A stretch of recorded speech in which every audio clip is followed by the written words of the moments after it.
Why you keep repeating the same life. You ever notice how strange this is? You know exactly what you should change. You've thought about it. You've promised yourself you would. You've replayed the same conversations in your head 100 times, and somehow you end up in the same exact place again. The same habits, the same reactions, the same outcomes, just a different day on the calendar. Most people think that means that they're lazy or undisciplined or even unlucky, but that's not what's really happening. What's actually happening is your brain is doing what it was designed to do, which is pull you back towards what feels familiar, even when familiar thing is the reason you're unhappy. Your brain doesn't chase happiness, it chases stability, and stability comes from predictability, which means the version of you that exists right now, the routines you follow, the way you react under pressure, the limits you quietly accept, is the version that's predictable. So your brain understands it, and because it understands it, it protects it. That's why change feels uncomfortable when you want it, because you're not just changing habits, you're threatening your identity. That's a quiet force inside you that keeps you pulling back, not towards what's best, but towards what's known, which is why people repeat patterns they swear they hate. The same relationship dynamics, the same money problem, the same cycle of effort and burnout. The brain prefers a known struggle over an unknown improvement, because unknown means uncertainty, and uncertainty feels dangerous to a system that's built for survival.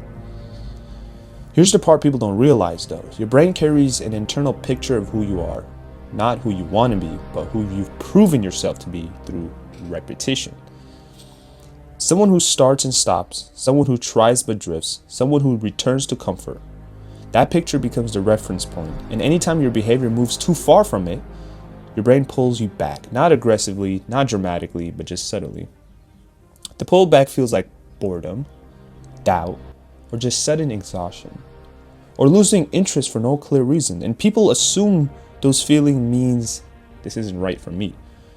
Sometimes those feelings actually mean this is unfamiliar, but that's the trap. That's the part most people feel and fail at change. They return to the familiar right before the unfamiliar has time to become normal.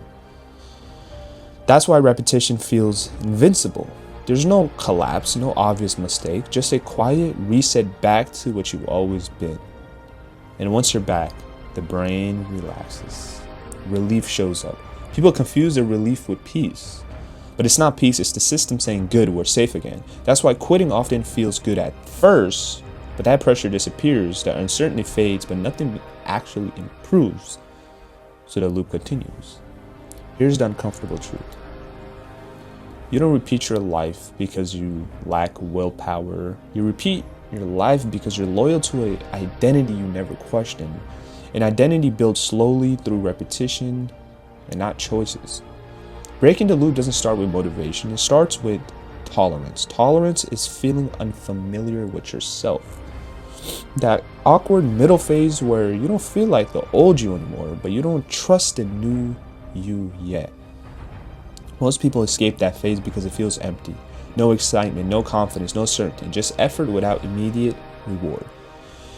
That's where real change happens. Identity shifts when you feel inspired. It shifts when you act without feeling like yourself. At first, your brain resists, then it watches, then it updates. Not because you convinced it, but because you proved something new. That's how repetition breaks, not through thinking, not through planning, not through evidence, but just small actions done consistently. That contradicts the old patterns. Eventually, the brain accepts a new normal, and that pull weakens, not because it gets easier, but because the version of you now is familiar. So if you feel stuck, don't ask yourself what you want. Ask this instead. What version of myself am I unconsciously protecting? Because until you're willing to feel unfamiliar, you'll keep returning to the same life even while dreaming of a different one.